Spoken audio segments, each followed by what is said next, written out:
माने तो Ramayan research council की रिसर्च और ज़्यादा इम्पोर्टेंट इसलिए भी हो जाती है कि मैं तो समझता था कि 116 रामायण हैं। अभी कुमार जी ने बताया कि 350 से ज़्यादा ग्रंथ हैं रामायण के ऊपर, और उन सब में कई कई जगह कुछ ना कुछ फर्क भी हो सकता है। पर अभी आप देखिए, जो आदि पुरुषन की आप बात कीजिए, उसमें रामायण को हम सब ने देखा है कि जो, और जितना आज तक सुना है, मैंने इसमें तक किसी ने ऐसा सोचा होगा कि जो लंका थी वो सोने की नहीं थी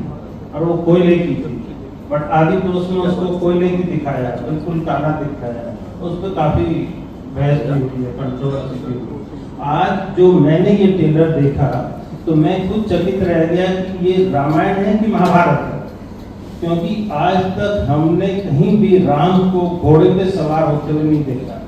अकेले घोड़े पे, और हमने कहीं भी राम को उसके आंखों पे पट्टी बंधे हुए तीर चलाते हुए नहीं देखा।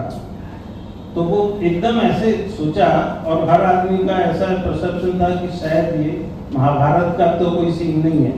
तो जितने अलग अलग ग्रंथों में अलग अलग तरह से लोगों ने राम के बारे में दिखाया होगा, बट उसमें जो उनका मूल वो है, जैसे हम सब ने देखा कि राम बहुत धैर्य वाले थे, बहुत शांत स्वभाव के थे, और जितना एग्रेशन अब इस फिल्म में दिखाया जा रहा है सिर्फ इस बात के लिए कि वो 4000 करोड़ की फिल्म है और उनको सेंसेशन क्रिएट करना है, और शायद हो सकता है कुछ कंट्रोवर्सी भी जानबूझ के इस तरह से की गई हो जो कई बार की जाती है। बट इसमें जो मूल तत्व है, जो मूल भावना है हम सब लोगों का, जो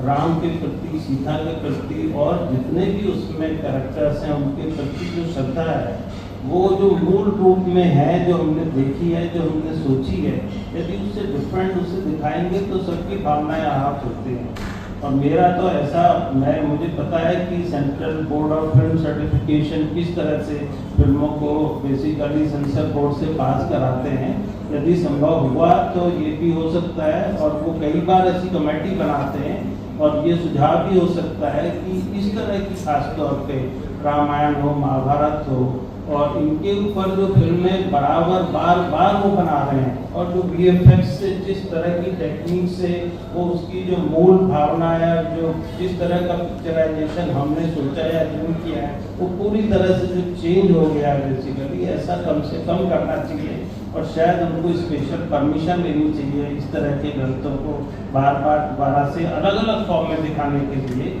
और सेंसर बोर्ड को, हमारे जैसे रामायण रिसर्च काउंसिल में ऐसे कितने लोग हैं जिन्होंने पूरी उस पर जो है रिसर्च किया है, हो सके तो ऐसे किसी एक्सपर्ट्स को उसको पहले दिखा के और तब फिल्म रिलीज करा के और थिएटर्स में ले जानी चाहिए, क्योंकि इससे बहुत लोगों की बहुत भावना जो है वो आहत